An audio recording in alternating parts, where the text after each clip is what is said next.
The Train That Never Waited by KX. Epigraph. With every tick clock, my life keeps leaking away. People change, the world changes. Even iron ends up rusting one day. But I'm the only one standing still, stuck in place. Some people chose a road that worked. Others chose a road that failed. It's a brutal feeling. When people look at you like you're a failure.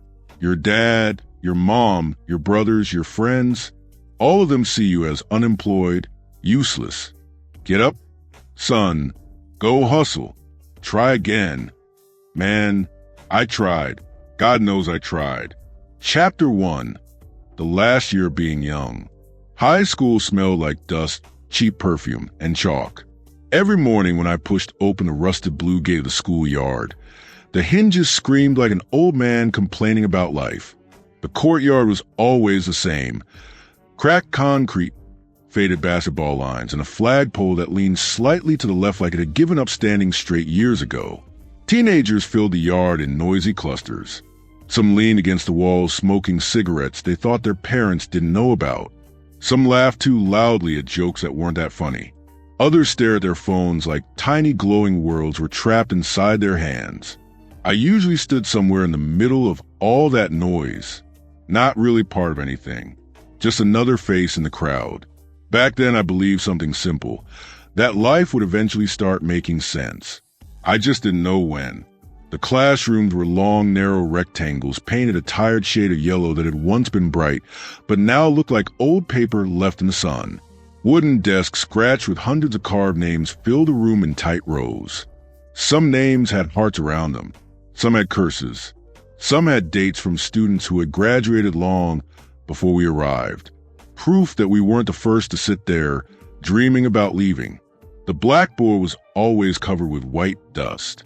Our teachers wrote words across it like they were drawing maps to the future. Success, career, opportunity, responsibility. They talked about life like it was a straight road. Study hard. Graduate. Go to university. Get a good job. Simple. But simple things are often lies. My favorite place in the school building wasn't a classroom. It was a stairwell. It smelled like concrete and rainwater that had seeped through the ceiling during winter storms. The windows that were tall and narrow, letting thin stripes of light fall across the gray steps.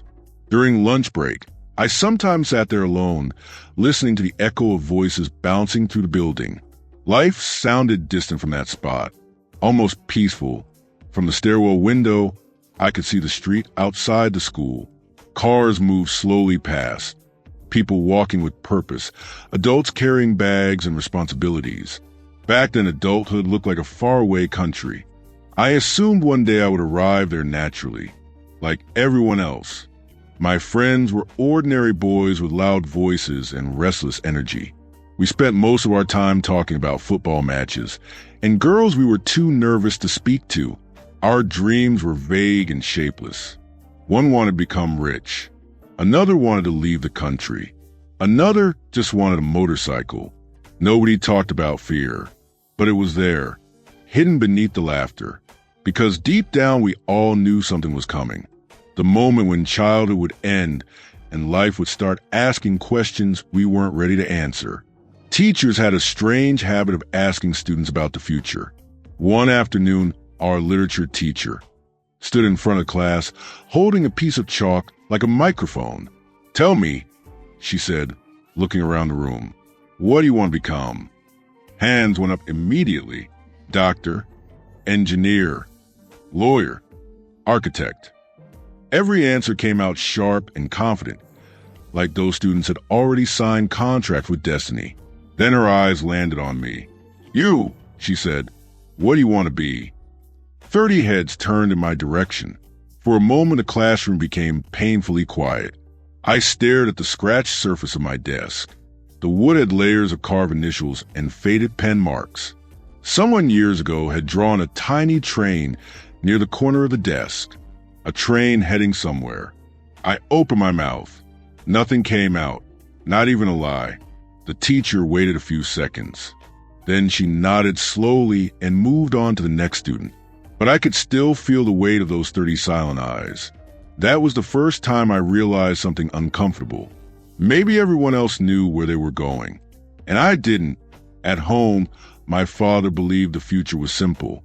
Work hard, earn money, build stability. He had spent his entire life doing exactly that. Every morning before sunrise, he tied his heavy boots and left the house with a thermos of coffee and hands already rough from years of labor. Construction sites had shaped him into a quiet, solid man. Concrete dust lived permanently inside the folds of his jacket. Sometimes when he came home at night, he sat at the kitchen table and stretched his fingers slowly, like they had forgotten how to relax. "Study," he told me often. "You don't want to break your back like me." His voice wasn't angry. It carried something heavier. Hope. My mother was softer. She believed in me in the way only mothers can believe in their children, blindly. While I studied at the dining table, she sometimes brought me tea and placed it gently beside my notebooks. "You'll do great things," she said. I never argued with her, but inside my mind there was always a quiet doubt. Great things required direction, and direction was something I didn't have. My brothers were already stepping into adulthood. They talked about jobs, salaries, responsibilities. Their conversations sounded like a language I hadn't learned yet. When they spoke about the future, they spoke with certainty. I listened quietly, trying to imagine myself somewhere inside those conversations. But the image never appeared clearly, like trying to see something through fog. The last year of high school arrived faster than expected. Suddenly, everything became serious. Teachers started talking about final exams like they were gates guarding the entrance to the rest of our lives. Students studied late into the night. Library tables filled with textbooks, notebooks, energy drinks. Some classmates transformed into machines of discipline. Others panicked. I existed somewhere between those two extremes. Studying enough to survive, not enough to shine. Exams passed like a storm. Stress, sleepless nights, and the quiet fear that maybe we weren't ready. Then one day it was over. The school held a graduation ceremony in the assembly hall. Rows of plastic chairs filled the room. Parents sat proudly while teachers called our names one by one. When my name echoed to the microphone, I walked across the stage and received my certificate. It was just a piece of paper, but in my father's eyes it looked like treasure. He clapped louder than anyone else. I saw pride shining in his tired face, and for a moment I believed something beautiful. I believed this was the beginning, the first step toward becoming someone useful, someone respectable, someone who could finally help carry the weight my father had been carrying alone for so long. That night my family celebrated with a small dinner. Nothing fancy, just warm food, laughter, and a quiet sense of accomplishment. My father raised a glass and said, "This is only the beginning." Everyone nodded. I nodded too, but deep inside me there was a strange feeling I couldn't explain. Standing there with my graduation certificate in my hands, I felt like a traveler holding a ticket to somewhere. The problem was, I still had no idea where that somewhere was. Outside our house, the night air was calm. Streetlights painted long orange shadows across the pavement. Somewhere in the distance, a train passed through the city, its low, rumbling echo rolling through the darkness. I stood by the window, listening to that sound.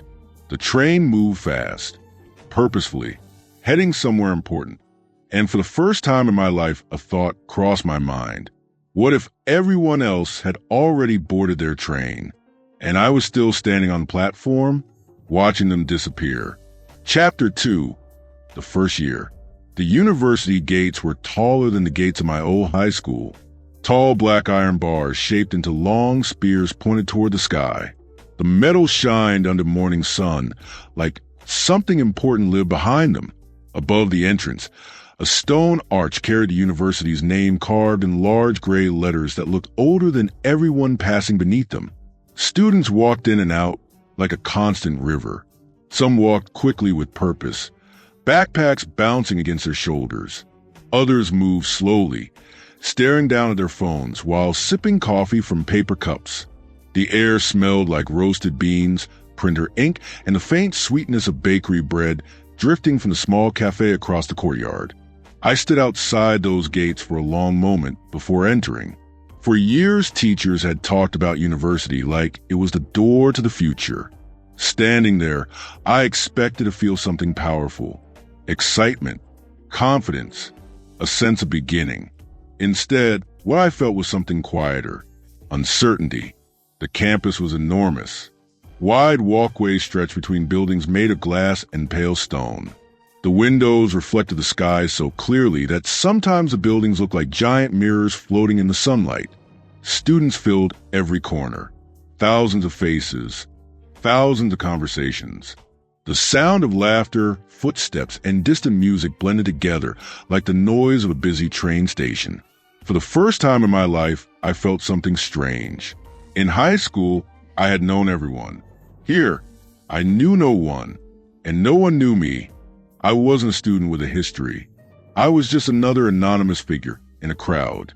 The lecture halls were enormous compared to the classrooms I had grown up in.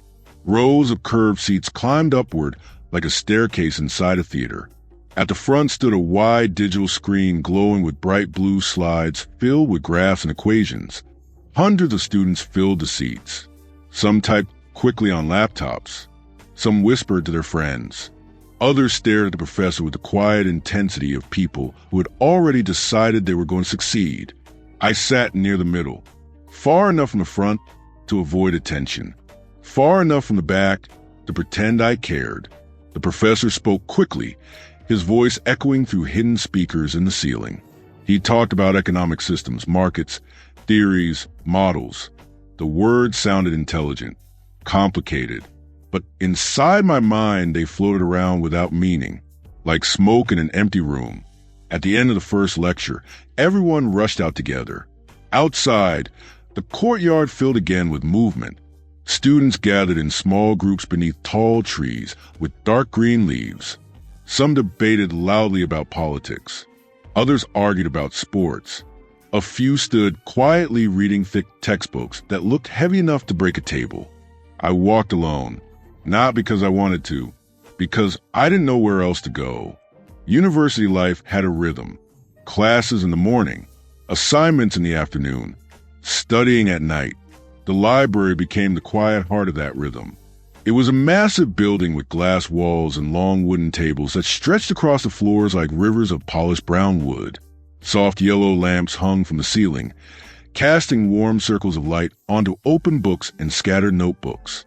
The place smelled like paper, old paper, new paper, the smell of knowledge. Sometimes when I sat there surrounded by hundreds of silent students flipping pages and typing essays, I felt like I had entered a different world, a world where everyone seemed to know exactly what they were doing, except me. During the first months, I tried to keep up. I attended lectures. I read the textbooks. I underlined sentences with a blue pen and wrote notes in the margins. But something inside me wasn't connecting. Some students absorbed information like dry soil absorbing rain. I felt like polished glass. Everything slid right off. One afternoon after class, I sat alone on a stone bench near the economics building. The sky above the campus was bright blue, perfectly clear. Students crossed the courtyard laughing and talking about internships, career plans, and future opportunities. They spoke with the calm confidence of people who already believed the world had a place waiting for them. I listened quietly, and something inside me shifted. A small, uncomfortable question began forming in the back of my mind. What if the world didn't have a place for me? The first semester ended with exams. The campus changed during exam week. The laughter disappeared. Students walked quickly with tired eyes and messy hair. Coffee cups stacked like small towers on library tables. Some people studied all night, sleeping only when exhaustion forced them to close their eyes for a few minutes. I studied too, but not with the same hunger I saw in others. I studied because I was supposed to, because that was the rule, because my father believed education would build a better future. Results arrived in the middle of winter. Cold winds swept through the campus, rattling dry leaves across the pavement. I stood in front of the results board, reading the list of names printed on white paper. My name was there, not at the top, not at the bottom. Somewhere in the middle, average. Again, the same place I'd always been. Not failing, not succeeding, just existing. Spring arrived slowly. Trees around the campus filled with bright green leaves. Students lay on the grass reading books or laughing with friends under the warm sunlight. Life looked easy from a distance. But inside my mind, something was beginning to grow. A quiet feeling. A feeling I couldn't yet describe. It wasn't anger. It wasn't sadness. It was something closer to doubt. Doubt about myself. Doubt about where all this was leading. The final exams of the year arrived quickly. Another storm of sleepless nights and long hours in the library. Then suddenly it was over. The first year of university had ended. Students celebrated in bars and restaurants around the city. Music echoed through open doors and bright lights spilled onto the sidewalks. Everyone looked relieved, proud, older somehow, as if surviving the first year had turned them into real adults. That night, I walked home alone. The streets were quiet. Streetlights painted long golden reflections across the wet pavement after a short evening rain. The air smelled fresh and cool.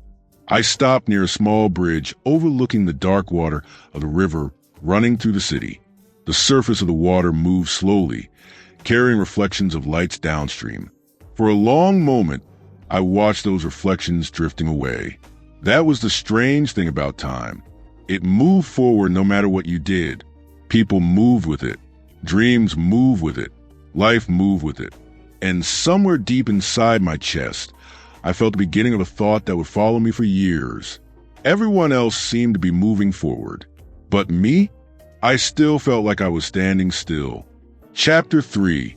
The second year. When the second year of university began, the campus no longer felt like a foreign country. The black iron gates that once looked intimidating now stood open every morning like silent guards who had grown used to seeing my face. I passed them without hesitation, walking along the wide stone path that cut across the main courtyard. Autumn had returned.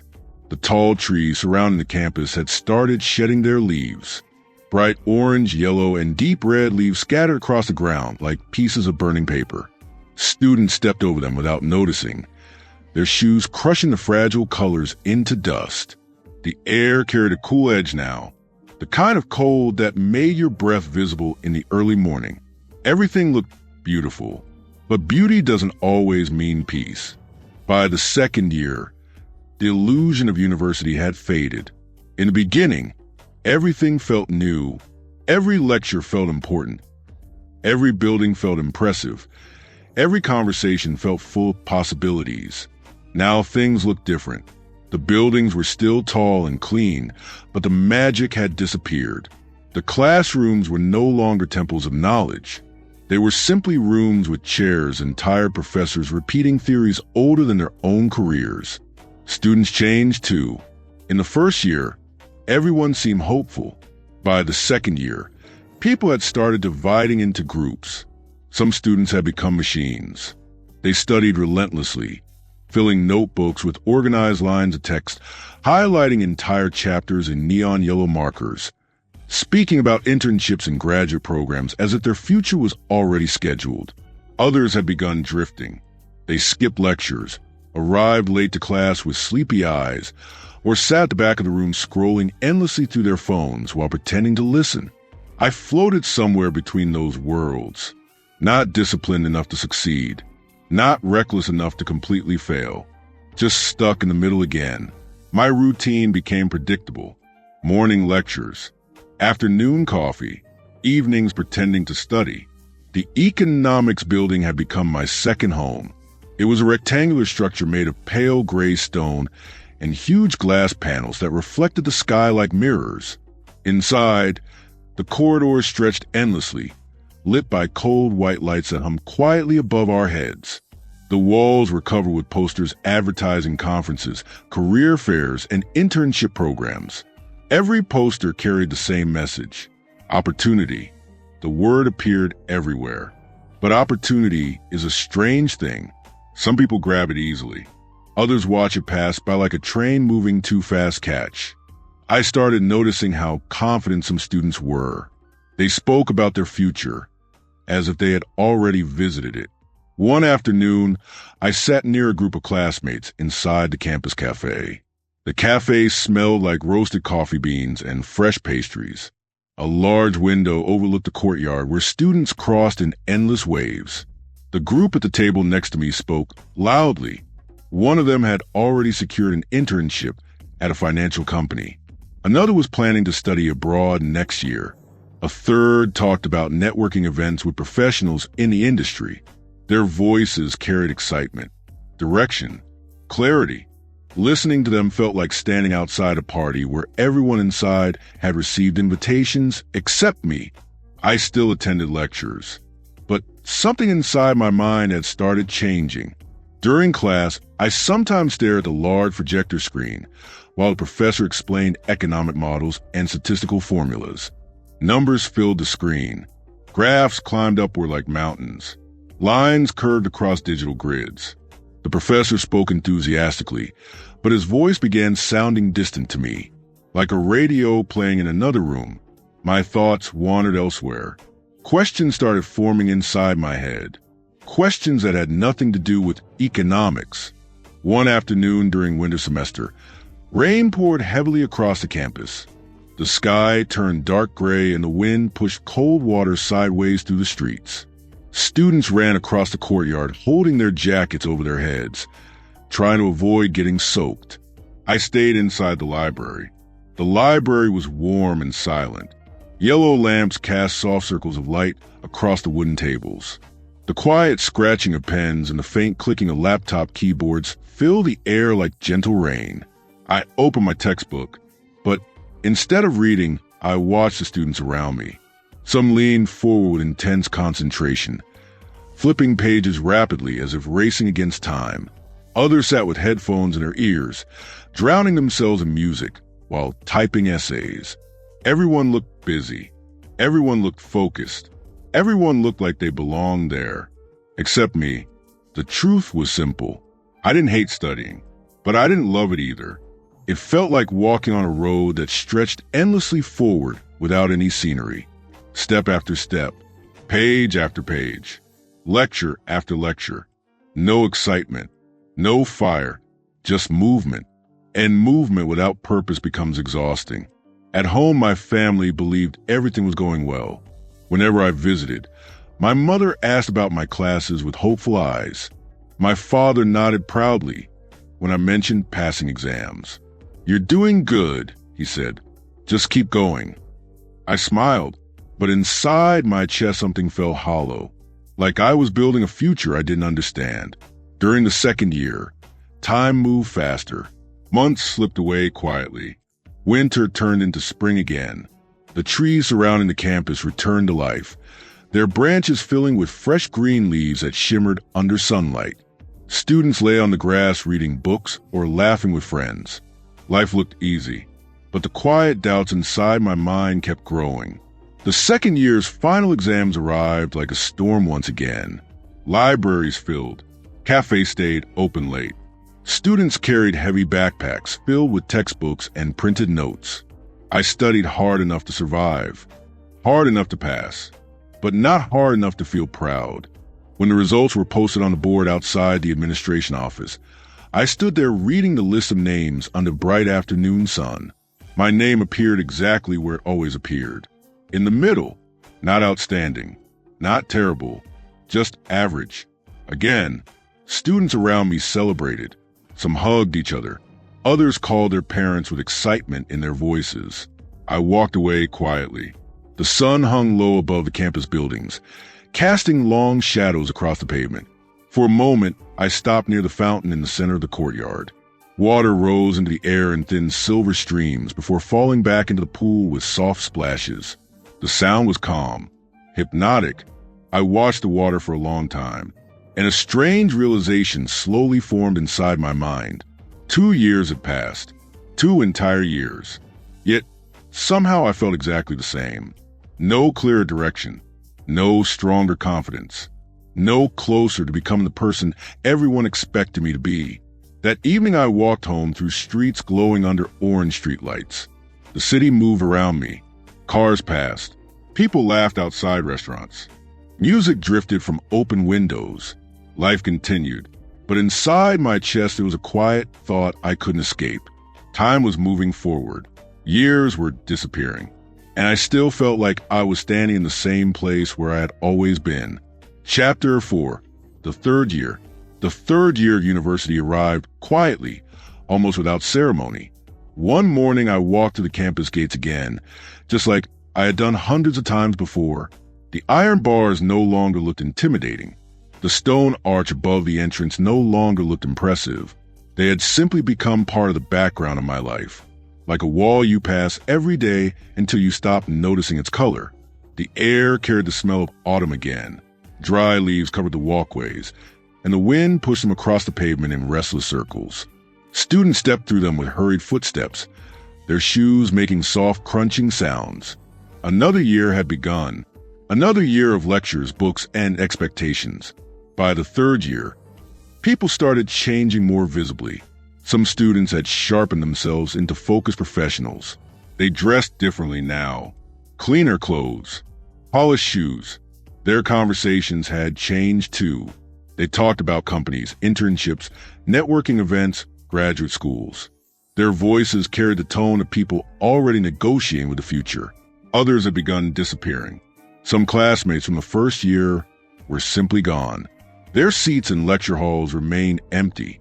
Rumors moved quietly through the campus about students who had dropped out, changed majors, or simply vanished from the academic world.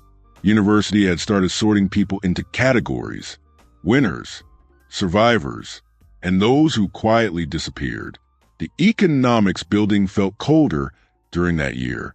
Its glass walls reflected the gray sky like frozen water. Inside, the corridors stretched endlessly beneath rows of bright fluorescent lights that hummed faintly above our heads. The sound of footsteps echoed along the polished floors. Students walked quickly now. Purpose had entered their movements. I walked slower. Classes had become harder. The professors no longer spoke gently about basic theories. They assumed we already understood the foundations. Now they talked about complex systems, global markets, financial modeling. Equations filled the projector screens like complicated puzzles. Some students followed every word with sharp attention. I tried, but often my mind drifted. The more complicated the lectures became, the more distant they felt from my life. It was like watching someone explain the rules of a game I had never really decided to play. The library became quieter that year, not because fewer students studied there, because the silence had deepened. People worked with a seriousness that had not existed before. Thick textbooks lay open across the long wooden tables. Laptops glowed under soft yellow lamps while students typed essays and research papers late into the evening. Outside the tall windows, night would slowly fall over campus. Inside, time felt frozen. Sometimes I sat there for hours pretending to study while watching the people around me. Everyone seemed driven by something: ambition, fear, competition, some invisible engine pushing them forward. I searched inside myself for that same engine, but I couldn't find it. One afternoon, I met an old classmate near the cafeteria. We had known each other since the first year. Back then, he was just another student sitting quietly in lectures. Now he looked different. His hair was neatly cut. He wore a clean navy jacket and carried a folder filled with printed documents. We sat at a small metal table outside the cafe. Steam rose from our coffee cups in the cool air. He spoke excitedly about his internship at a financial firm downtown. They might hire me after graduation, he said. His eyes shined with confidence. He talked about markets, investments, strategies. I listened quietly. At some point, he asked me a simple question. What about you? The question felt heavier than it should have. I shrugged, still figuring things out. He nodded politely.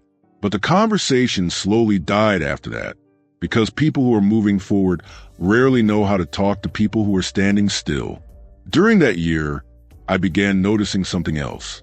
Time felt faster. Days disappeared before I even realized they had begun. Weeks blended together into long stretches of lectures, assignments, and quiet evenings at home. Life moved like a train, accelerating down invisible tracks. And I wasn't sure I knew where it was going. At home, my father spoke often about the future. "You're almost done," he said one evening during dinner. "Just one more year after this." His voice carried pride, expectation, hope. My mother smiled warmly across the table. My brothers nodded with approval. Everyone believed the same thing, that graduation would solve everything, that the moment I received my degree, the world would open its doors. A career, a salary, a stable life, a respectable path. They spoke about the future, like it was a guaranteed destination.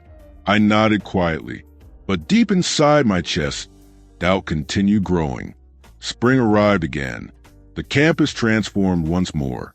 Trees filled with bright green leaves. Students gathered on the grass under the warm sunlight. Laughter returned to the courtyard. Everything looked alive. But inside my mind there was a quiet fog. Sometimes I sat alone near the large fountain in the center of the campus. Water rose in thin streams, catching sunlight before falling back into a pool with soft splashes. The sound was calm, steady, hypnotic. I watched that water for long minutes, thinking about something strange. The fountain kept moving. The water never stopped, but it always returned to the same place. Maybe life would feel like that too, movement without progress. The final exams of the third year arrived quickly. Students filled the library again. Energy drinks stacked on tables. Notebooks filled with handwritten formulas and highlighted paragraphs. I studied like always. Enough to survive, enough to pass, but never enough to stand out. The results were posted during a bright summer afternoon. Students gathered around the board outside the administration building, searching for their names among the printed lists. Some celebrated loudly. Others sighed with relief. I found my name again, exactly where it had always been, right in the middle, average. 3 years had passed. 3 entire years of lectures, exams, and expectations. And yet, as I walked slowly across the campus that evening, I felt something unsettling. The sun was setting behind the tall buildings, casting long shadows across the pavement. Students walked around me talking about the future, but the future still looked blurry from where I stood, like a distant city hidden behind fog. I stopped near the campus gates before leaving. Cars moved slowly along the street outside.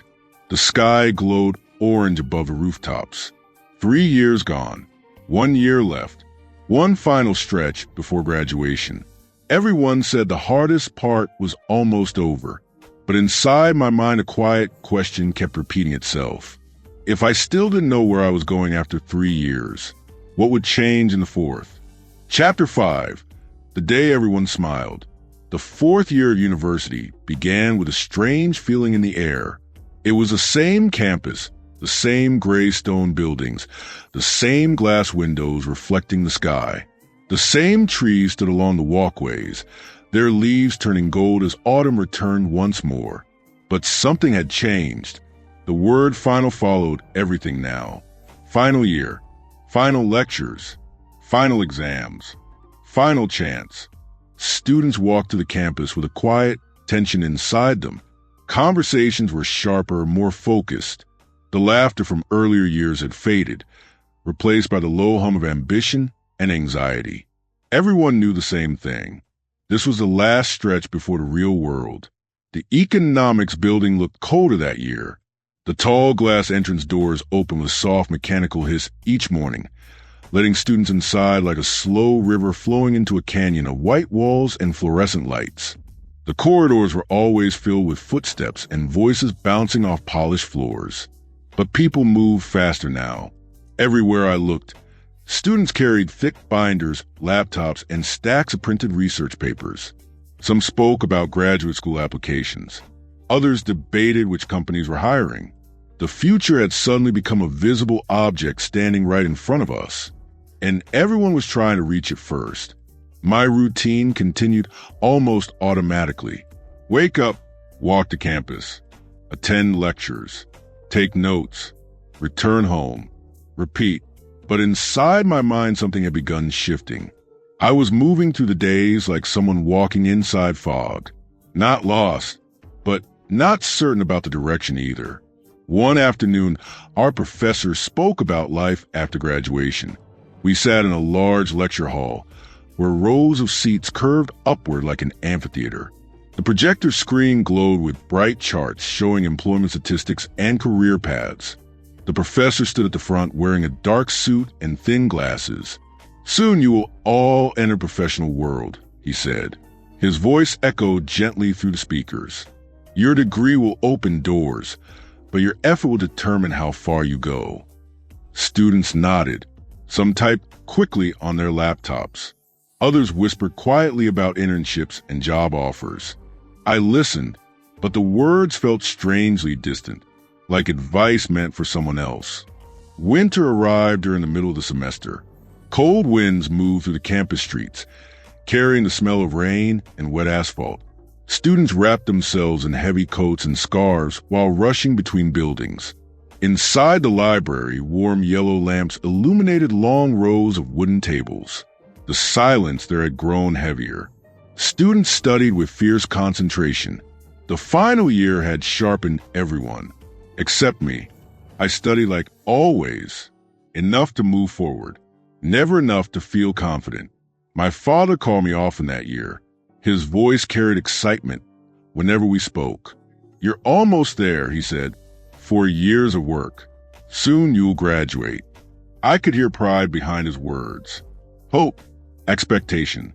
Sometimes he spoke about the future as if it were already guaranteed. "A good job will come," he said. "Life will change." I listened quietly. I wanted to believe him, but belief had started feeling fragile. Spring returned again. The campus transformed one more time. Bright green leaves covered the trees. Sunlight poured across the stone paths. Students gathered on the grass near the fountain, celebrating the arrival of warmer days. The final semester had begun, the last months of university life. Assignments piled up, research papers, presentations, group projects. Every day carried pressure. Students stayed in the library late into the night. The sound of typing filled the air like distant rain. Coffee cups stacked beside laptops. Highlighters glowed across the pages of thick textbooks. People looked tired, but determined. Exams arrived with the quiet inevitability of a closing door. Weeks passed in a blur of study sessions and sleepless nights. Then suddenly it was over. 4 years of university had ended. Graduation day arrived beneath a clear summer sky. The ceremony took place in a large hall filled with rows of chairs and bright stage lights. Families gathered proudly in the audience. Cameras flashed. People whispered excitedly while waiting for the ceremony to begin. Students wore long black gowns and square graduation caps. The fabric felt strange against my shoulders, like wearing someone else's life. When the ceremony began, music echoed through the hall. One by one, names were called. Students walked across the stage to receive their diplomas. Applause filled the room after each name. When my turn came, I stood up slowly and walked toward the stage. The lights above were bright. For a moment, I couldn't see the audience clearly, but I knew my family was sitting somewhere in the crowd, watching, waiting, hoping. The dean handed me my diploma with a firm handshake. "Congratulations," he said. His smile looked practiced but sincere. The piece of paper felt surprisingly light in my hands. 4 years of lectures, 4 years of exams, 4 years of expectation, all reduced to a thin sheet of printed parchment. When I stepped off the stage, applause echoed around the room. Students laughed and hugged each other. Some parents cried. The atmosphere overflowed with joy. Outside the hall, the sun shone brightly over the campus courtyard. Families gathered for photographs. Graduates threw their caps into the air while cheering loudly. For everyone else, this moment looked like victory. My father stood near the edge of the courtyard when I found him. His face carried a smile I had rarely seen before. Pride shined clearly in his tired eyes. He placed his rough hand on my shoulder. "You did it," he said quietly. My mother hugged me tightly. My brothers shook my hand with excitement. Everyone spoke about the future. Jobs, careers, success. I smiled for the photographs. The camera flashes captured moments that looked perfect, but inside my chest there was a strange silence. Standing there in the warm sunlight with my diploma in my hands, I realized something unsettling. The road behind me had ended, and the road ahead of me was completely unknown. That evening I walked alone to the campus one last time. The building stood quiet under the fading light of sunset. The fountain in the center of the courtyard continued sending thin streams of water into the air. Students had already left.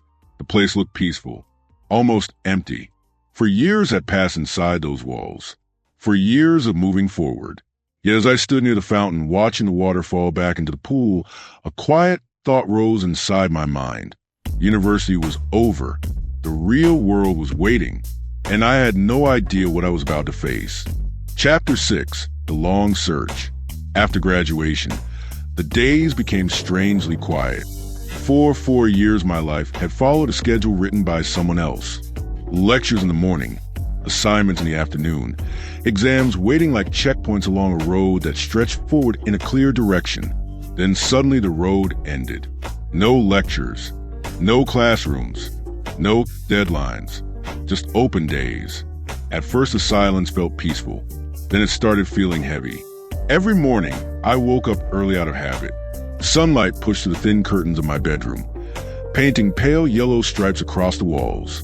Dust particles floated slowly in the air, drifting to the light like tiny planets in space. The house felt calm in that hour. My father had already left for work. My mother moved quietly in the kitchen preparing breakfast. I sat at the dining table with my laptop open, staring at the glowing screen while scrolling through job listings. Dozens of advertisements filled the page. Junior analyst, financial assistant, entry-level consultant. Each position came with a long list of requirements: experience, skills, connections, confidence. I stared at the words carefully. Sometimes they felt less like job descriptions and more like barriers. Still, I applied, again and again, sending my resume into the endless digital ocean of the internet, waiting. The first interview arrived 2 weeks later. The office building stood downtown between two tall towers made of glass and steel. Its windows reflected the morning sky so brightly that the entire structure looked like a giant mirror rising above the street. Inside, the lobby smelled like polished marble and expensive perfume. Employees moved quickly through the building, wearing dark suits and serious expressions. I sat in the waiting area, holding a thin folder containing my resume and degree certificate. My hands felt slightly cold. A receptionist with bright red nails called my name and guided me toward a small conference room. The room had white walls, a long black table, and a large window overlooking the busy city streets below. Two interviewers sat across from me. Both looked confident. Both looked experienced. One of them adjusted his glasses while flipping through the pages of my resume. "So," he said calmly, "you recently graduated." I nodded. He continued reading silently for a few seconds. Then he asked the first question. "What practical experience do you have in the financial field?" The question sounded simple, but the answer felt painfully small. "Mostly academic work," I said. "Group projects, research papers, simulated market analysis." The words left my mouth carefully, but even as I spoke them, I could hear how weak they sounded compared to real experience. The interview ended politely. They shook my hand. "Thank you for coming. We'll contact you." The sentence sounded friendly, but something inside me already knew the truth. They never called. Another interview came a week later. A different company, another office building, another conference room with clean walls and polite smiles. The questions were similar. Experience, internships, professional references. Each answer I gave felt like building a fragile tower of explanations. I tried to speak confidently, but confidence built on uncertainty tends to crack under pressure. At the end of the conversation, the interviewer leaned back slightly in his chair. "You seem like a decent candidate," he said. Then he added something that would become painfully familiar in the months ahead. But we're looking for someone with stronger practical background. Days turned into weeks. Weeks slowly became months. My email inbox filled with polite rejection letters. Thank you for your interest. Unfortunately, we have chosen another candidate. We encourage you to apply again in the future. Each message carried the same quiet message between the lines. Not good enough. At home, my family tried to stay supportive. My mother asked gently about interviews. My father gave practical advice. Keep trying, he said one evening while removing his dusty work jacket. Life doesn't give anything easily. My brothers shared stories about how difficult their early careers had been. Everyone believed persistence would eventually open a door, and I believed them, at least in the beginning. Every morning I continued sending applications. My laptop screen became the window through which I searched for my future. Job boards, company websites, professional networking platforms. I built dozens of versions of my resume. I adjusted phrases, changed descriptions, highlighted skills. Each document looked slightly stronger than the last, but the responses stayed the same. Silence or rejection. Sometimes I walked through the city in the afternoon just to clear my head. The streets were always alive with movement. Cars flowed through intersections. People rushed between offices carrying briefcases and smartphones. Restaurants filled with workers during lunch breaks. Everyone looked busy. Everyone looked like they belonged somewhere. Watching them made me feel like an outsider observing a world that had already started without me. One afternoon, I visited the university campus again. The same gray stone building stood proudly under the afternoon sun. Students moved across the courtyard carrying backpacks and notebooks, just like I had done not long ago. The fountain in the center still sent thin streams of water into the air. Nothing had changed, except me. Standing there without a student ID or a classroom to attend, I suddenly realized how thin the line was between being a student and being unemployed. One day you belong somewhere. The next day you're just another person walking through the world trying to find a place. Months passed. My routine slowly turned into something exhausting. Wake up, search for jobs, send applications, wait, repeat. The excitement I had felt on graduation day faded quietly. In its place grew a quiet frustration. Every interview felt like stepping onto a football field only to hear the referee blow the whistle before the game even started. Foul, disqualified, try again later.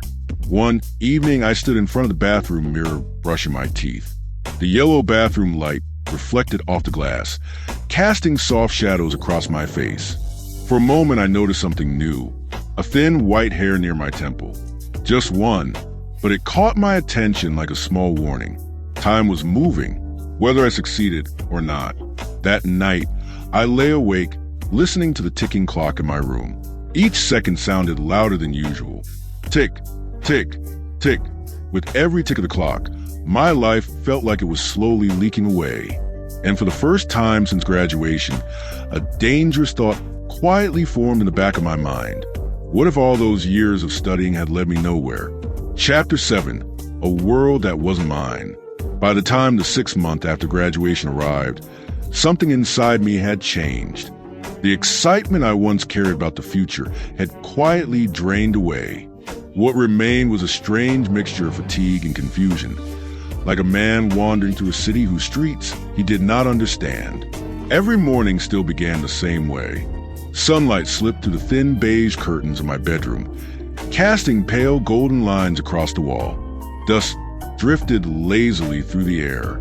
The room smelled faintly of laundry detergent and old books stacked on the desk near the window. I opened my laptop. The screen lit up with the same cold glow it had every morning for months. Job websites, company portals, emails, application forms. Each page looked almost identical to the last. A long list of opportunities that never seemed meant for me. At first, rejection had felt like a challenge, something temporary, a small wall that persistence would eventually break. But repetition has a strange power. The more something happens, the less surprising it becomes. And eventually it stops hurting in the sharp way pain usually hurts. Instead, it becomes dull, heavy, constant. One afternoon, I sat in a small cafe near the city center. The cafe was narrow and dimly lit, with brick walls painted dark red and shelves filled with glass jars of coffee beans. The smell of roasted coffee floated to the air like warm smoke. Outside the large window, people rushed past on the sidewalk carrying briefcases and laptops. Office workers, students, businessmen in clean suits speaking confidently into their phones. Everyone seemed to be going somewhere. Everyone seemed to belong somewhere. I stirred my coffee slowly while watching them. The spoon clinked gently against a porcelain cup. A simple sound, but it echoed strangely inside my head because a quiet thought had begun growing there. Maybe this world wasn't meant for me. The idea appeared slowly at first, like a whisper. Every failed interview made it louder. Every unanswered application strengthened it. I began looking at successful people differently. Their confidence started to irritate me. Their success started to feel unfair. Some part of me began searching for explanations, excuses, reasons, anything that could explain why they moved forward while I remained stuck. One evening, my father returned home later than usual. His boots carried the smell of wet cement and dust. His hands looked rougher than ever. The skin cracked from years of hard labor. He sat at the dinner table, quietly while my mother served food. Then he looked at me. "How is the job search going?" he asked. His voice was calm, not angry, not accusing, just hopeful. I hesitated before answering. Still looking, he nodded slowly. "You'll find something," he said. "Just keep trying." That sentence used to encourage me. Now it felt different. Something inside me tightened slightly when I heard it. Not because it was cruel, because it was too simple. Try again. Those two words had followed me for months.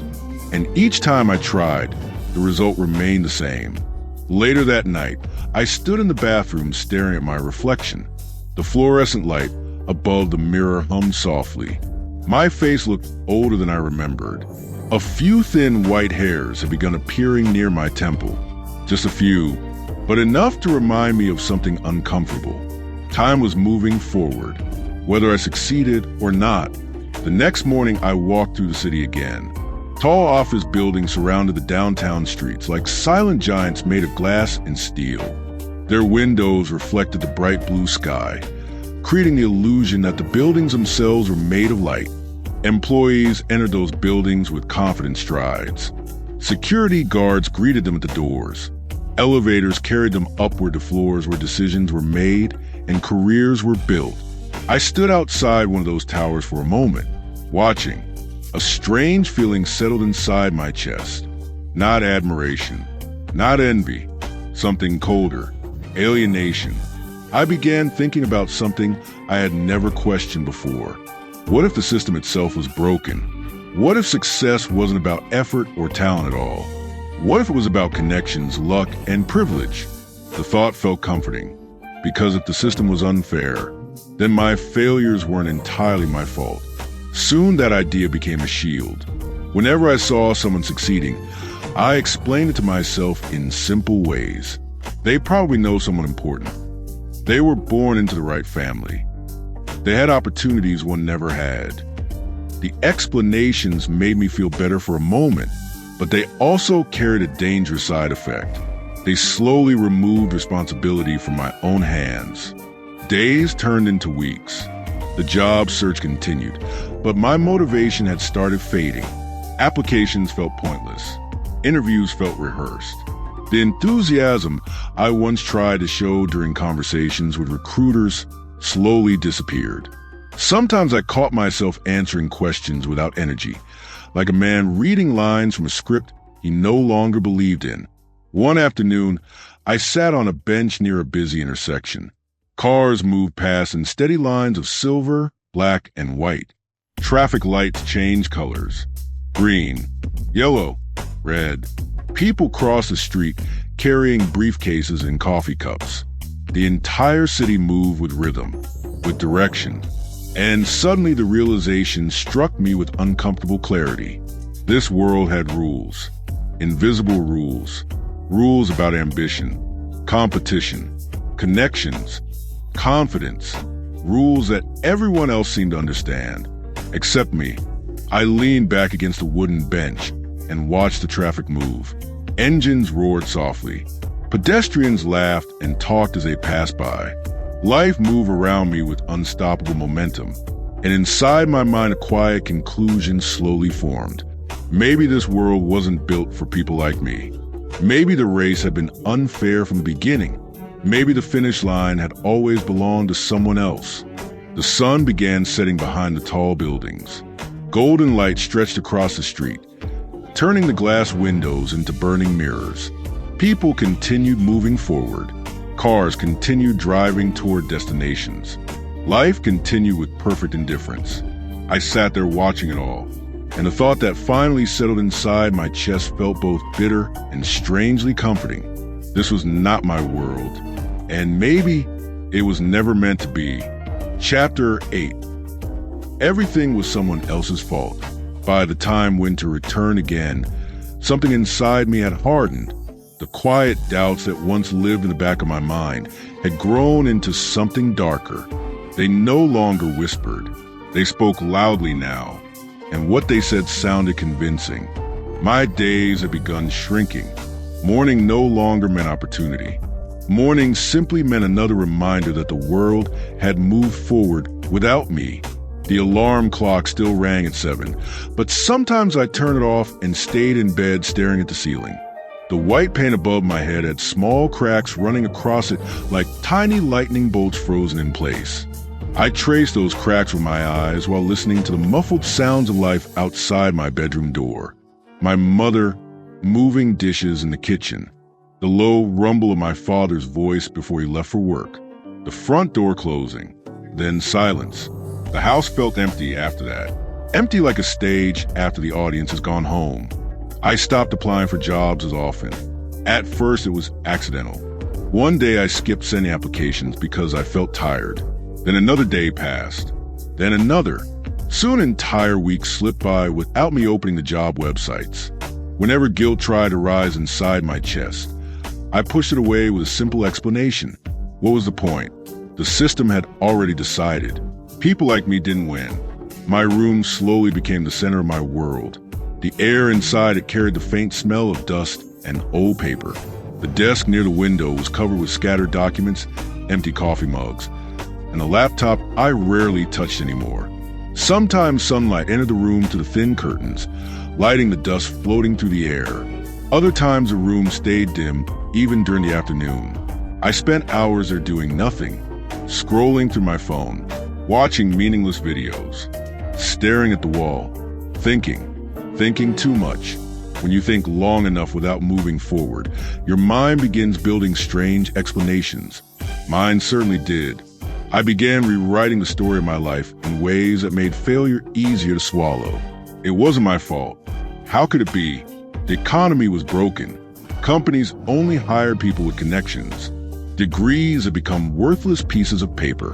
The system rewarded luck, not effort. Every problem in my life found a new explanation, and every explanation removed responsibility from my shoulders. My father began noticing the change. One evening, he stood in the doorway of my room. The yellow hallway light cast a shadow across his face. "You can go out today?" he asked. His voice sounded calm, but I could hear the concern hiding inside it. I shrugged without looking up from my phone. Nothing to do. He stepped into the room slowly. "What about applications?" "I'll do them later." He sighed. That sound carried more disappointment than any words could have. Dinner conversations became shorter. My mother tried to keep the atmosphere warm, talking about small things, neighbors, groceries, television shows. But the tension at the table grew heavier every week. My father watched me differently now, not with anger, with confusion, like a man trying to understand where something had gone wrong. One night, he finally spoke more directly. We were sitting across from each other at the kitchen table. The fluorescent light above us buzzed softly. "You can't stay like this forever," he said. His voice wasn't loud. but it carried weight. You study for 4 years. You have a degree. Use it. I felt irritation rise inside me immediately. Use it where? I asked. He frowned slightly. There are jobs out there. Not for me, I replied. The conversation ended quickly after that, but the anger inside me stayed. I walked back to my room feeling something burning quietly inside my chest. Resentment. It was easier to feel angry than to feel helpless. Soon I began blaming everyone. The universities for selling dreams they couldn't deliver. The companies for demanding impossible qualifications. The government for creating a broken economy. Even my parents sometimes became part of the story in my mind. Maybe they pushed me toward the wrong path. Maybe they expected too much. Maybe they didn't understand how unfair the world had become. Blame spread like ink through water, touching everything, coloring every thought darker. Friends stopped calling as often. At first, they invited me out for coffee or small gatherings, but I declined several times. Eventually, the invitations stopped coming. People who are moving forward rarely stay close to someone standing still. One evening, I walked through the neighborhood alone. Cold wind moved through the empty streets. The streetlights glowed pale orange against the dark sky, casting long shadows across the sidewalks. Windows in nearby houses shined warmly with yellow light. Families eating dinner. People laughing. Television sounds drifting through thin walls. Life continued everywhere, except inside me. I stopped near a small park at the corner of the street. The benches were empty. Dry leaves covered the ground. The branches of the trees stretched into the night like thin black skeletons. I sat there for a long time staring at the pavement. The silence around me felt heavy, and the thoughts inside my head grew darker. Every problem in my life had a villain now. The system, society, luck, family expectations, bad timing, bad opportunities, everything except the one thing I refused to examine, myself. The truth stood quietly in the background like a shadow I refused to face. Because facing it would require admitting something painful, that maybe the world wasn't entirely responsible for where I stood. Maybe some part of the blame belonged to me, but I pushed that thought away every time it appeared. Blaming others felt easier, safer, more comfortable. That night, I returned home and sat alone in my dark room. The only light came from the small digital clock beside my bed, red numbers glowing softly in the darkness. Tick, tick, tick. Time moved forward, but my life remained frozen. And instead of asking what I could change, I continued convincing myself that the entire world was wrong. Chapter 9, The First Escape. By the time the next summer arrived, my life had shrunk into something small and dark. The world outside continued moving forward with its usual rhythm. Cars flowing through the streets, office towers filling with workers every morning. People chasing promotions, salaries, opportunities. But inside my life, everything had slowed to a crawl. Days passed like thick fog drifting across an empty field. Nothing moved. Nothing changed. I spent most evenings wandering through the neighborhood without direction. The streets looked different at night. Streetlights cast long amber circles on the pavement. The shadows of trees stretched across sidewalks like black fingers reaching into the darkness. The air smelled of dust, gasoline, and distant food from late-night restaurants. People gathered in small groups outside convenience stores, laughing loudly, smoking cigarettes, passing time. Sometimes I joined them. Sometimes I simply walked past. Either way, I felt like a stranger everywhere. One evening I ran into Kareem. We had known each other years ago during school, though we had never been close. Life had taken us in different directions after graduation, but the streets have a strange way of reconnecting people who are drifting. He leaned against the wall outside a small corner shop, smoking a cigarette. The glowing tip of the cigarette burned bright orange in the dark. "Hey," he said when he saw me. His voice carried casual familiarity, as if years had not passed. We talked for a while. Small things, old memories. The conversation felt strangely comfortable, because Kareem wasn't asking questions about careers or success. He wasn't asking about job interviews or future plans. He simply talked. After a while, he studied my face carefully. "You look tired," he said. I laughed quietly. "Tired of life?" I replied. He nodded slowly, like someone who understood exactly what that meant. Then he said something that would quietly change everything. "Come by tonight. Just a chill session." The place he mentioned was an old apartment on the edge of a neighborhood. The building looked worn and tired. Its paint had faded into a dull gray color, and cracks ran along the concrete walls like old scars. A single yellow light flickered above the entrance. Inside, the stairwell smelled of smoke and dampness. Kareem opened the apartment door with an easy smile. Music played softly somewhere inside. The room was dim, lit only by a small lamp sitting on a low table. Two other guys sat on the floor cushions near the table. Smoke curled slowly through the air like thin ghosts drifting toward the ceiling. They greeted me casually. Nobody asked questions. Nobody judged. For the first time in a long while, I felt strangely comfortable. We talked for hours. The conversation moved lazily from one topic to another. Politics, money, bad luck, the unfairness of the world. Everyone in that room had a story about something that had gone wrong. Failed opportunities, broken dreams, unfair systems. Listening to them felt like listening to echoes of my own thoughts. I wasn't alone in my bitterness, not even close. At some point, Kareem leaned toward me with a small smile. "We got something tonight," he said. "Helps you forget things." I raised an eyebrow. "What is it?" He chuckled. "You thinking, Hash?" "Something stronger." He opened a small metal box. Inside it lay a tiny packet of pale powder. My stomach tightened slightly. "Heroin," he said calmly. I leaned back immediately. "No." The word left my mouth without hesitation. Heroin wasn't something you played with.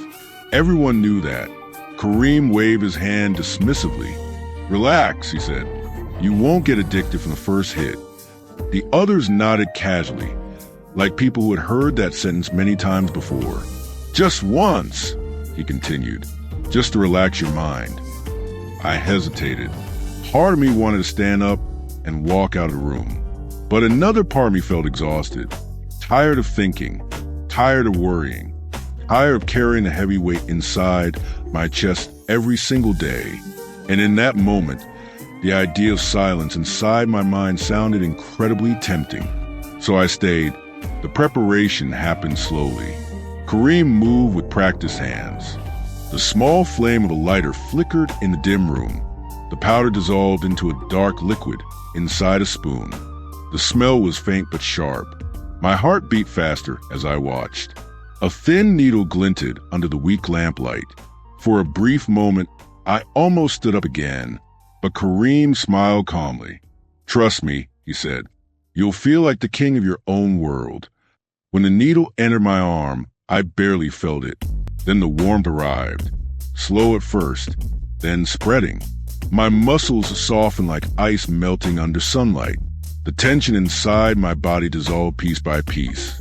My breathing slowed. The constant noise inside my mind, the doubts, the anger, the frustration, began fading into the background. For the first time in months, my thoughts became quiet. The room blurred gently around the edges.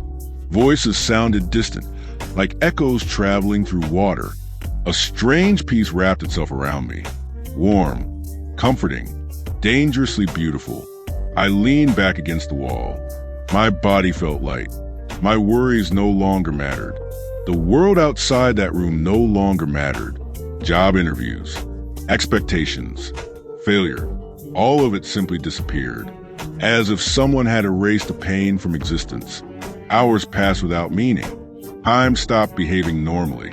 Minutes stretched and collapsed like soft clay in someone's hands. Eventually, the room became quiet. The others left one by one. Kareem closed the door behind them. I stood up slowly. My legs felt weak, but strangely calm. Outside, the sky had begun turning pale. Dawn was arriving. The streets were empty and silent. Cool morning air brushed against my face as I walked home. The world looked strangely peaceful in the early light. For the first time in a long while, I felt something close to happiness. When I reached home, the house was still asleep. I slipped quietly into my room and buried myself under the blanket. My body felt cold despite the warmth still lingering inside my veins. Within seconds, I fell asleep. A deep, heavy sleep, like someone under anesthesia. But the peace did not last, because the next morning, reality returned. And somewhere deep inside my mind, a quiet craving had already begun growing. Chapter 10. King of a city that didn't exist. The second month of using changed something inside my mind. The drug was no longer simply an escape. It became a throne. Night had settled over the city with the slow patience of a dark tide. From a balcony of Samir's apartment, the skyline stretched wide beneath us, a scattered forest of concrete and glass rising from the earth. Streetlights burned in long rows along the roads, glowing orange like molten metal poured into thin channels across the asphalt. Cars flowed through the intersections in steady currents. White headlights glided forward while red taillights faded into the distance, weaving through the streets like veins carrying blood through a living body. From above, the city looked alive, restless, breathing. The buildings stood tall and silent. Their windows glowed with hundreds of different lives unfolding behind thin sheets of glass. Somewhere in the distance, music pulsed faintly through the air, mixed with the hum of engines and the distant bark of a stray dog wandering the sidewalk below. For years, I had walked those streets feeling small, just another body moving through crowds that did not notice me, another shadow among millions. But standing on that balcony that night, something inside me felt different.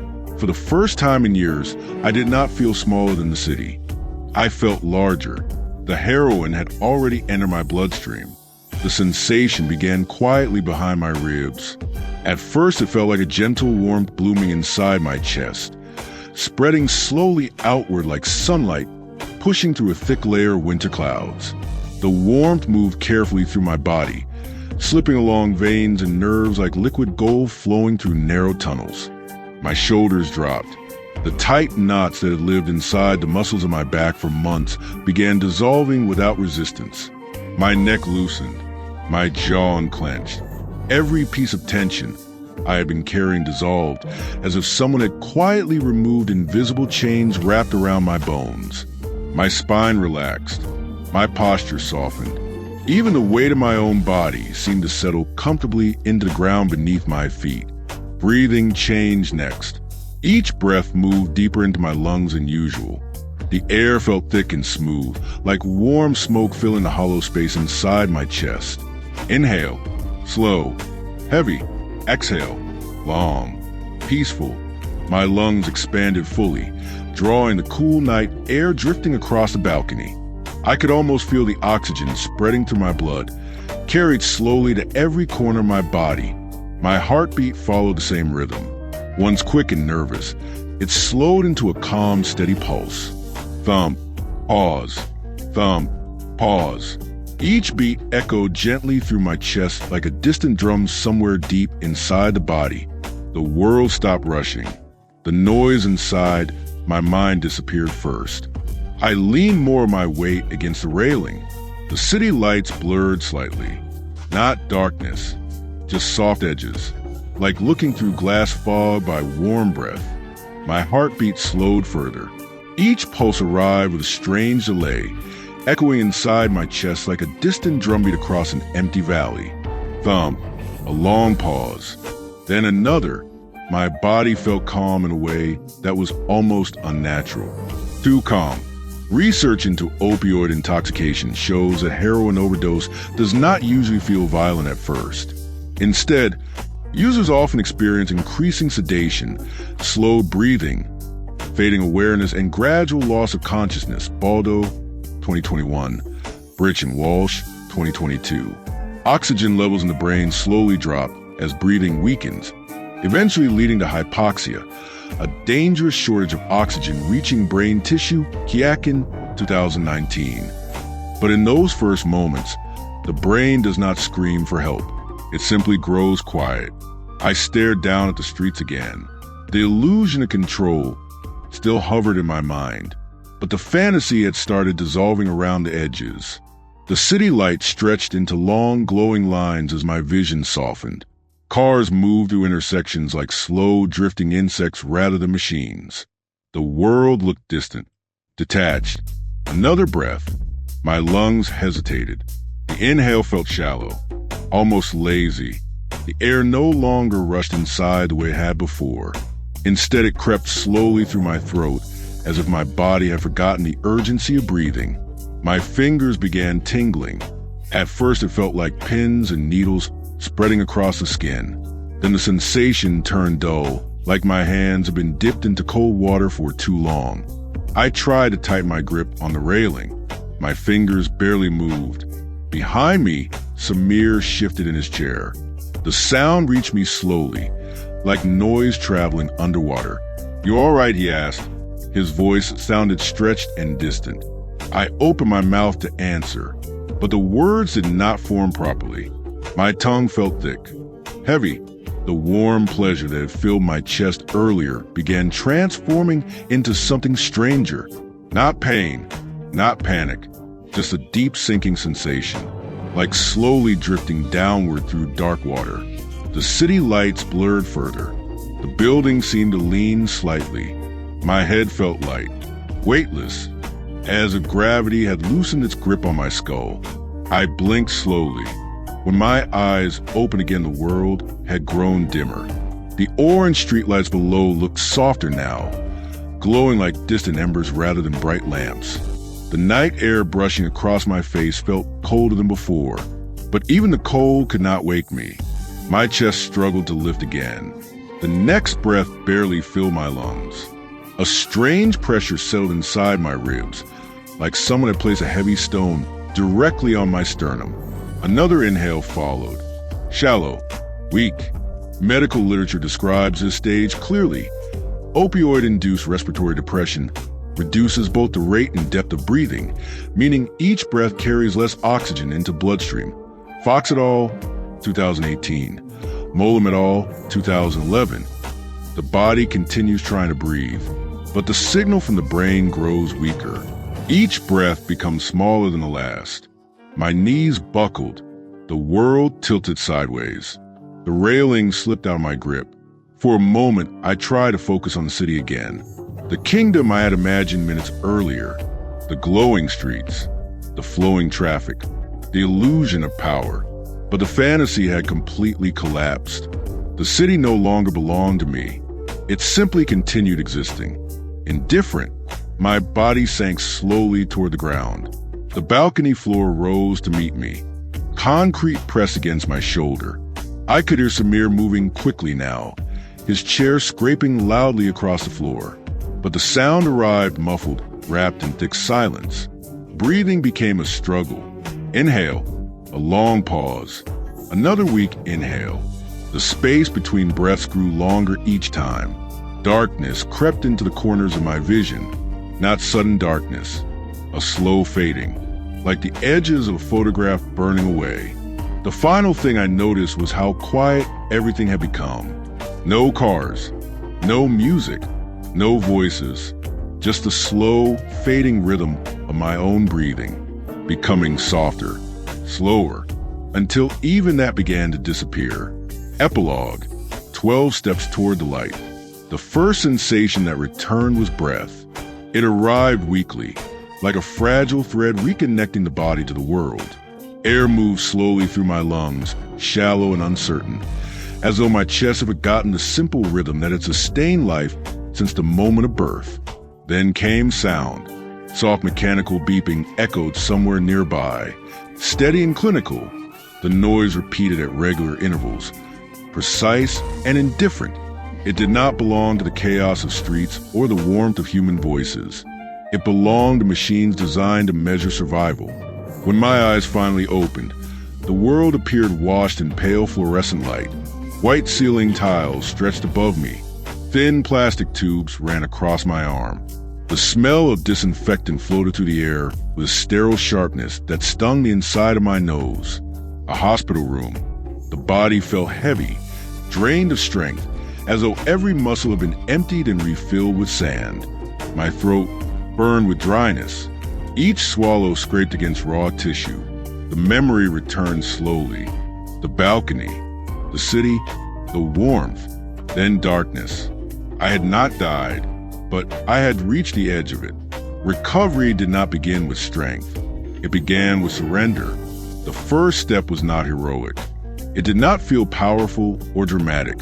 Instead, it required admitting something I had spent years avoiding, that my life had become unmanageable, that the substance controlling my body had also conquered my choices. That denial had carried me closer to death than any enemy ever could. The road forward demanded humility. In the quiet days that followed, I was introduced to a program that had guided countless individuals through the same darkness. It was called Narcotics Anonymous, a fellowship built upon 12 structured principles designed to rebuild lives damaged by addiction. These principles were not commands. They were reflections, guidelines for those who had reached the bottom and were searching for a direction upward. The 12 steps of Narcotics Anonymous. Step 1. We admitted that we were powerless over our addiction and that our lives had become unmanageable. Step 2. We came to believe that a power greater than ourselves could restore us to sanity. Step 3. We made a decision to turn our will and our lives over to the care of God as we understood Him. Step 4. We made a searching and fearless moral inventory of ourselves. Step 5. We admitted to God, to ourselves, and to another human being the exact nature of our wrongs. Step 6. We were entirely ready to have God remove all these defects of character. Step 7. We humbly asked Him to remove our shortcomings. Step 8. We made a list of all persons we had harmed and became willing to make amends to them all. Step 9. We made direct amends to such people wherever possible, except when to do so would injure them or others. Step 10. We continued to take personal inventory, and when we were wrong, promptly admitted it. Step 11. We sought through prayer and meditation to improve our conscious contact with God as we understood Him, praying only for knowledge of His will for us and the strength to carry that out. Step 12. Having had a spiritual awakening as a result of these steps, we try to carry this message to addicts and to practice these principles in all our affairs. These steps did not promise immediate transformation. They did not erase the past, but they offered something I had never possessed before: direction. Where heroin had once provided a throne built on illusion, these principles offered something far more difficult and far more real: responsibility, accountability, humility. Recovery was not a single decision. It was a path, one step at a time. And for the first time in many years, I was finally walking forward instead of running. G away. The end.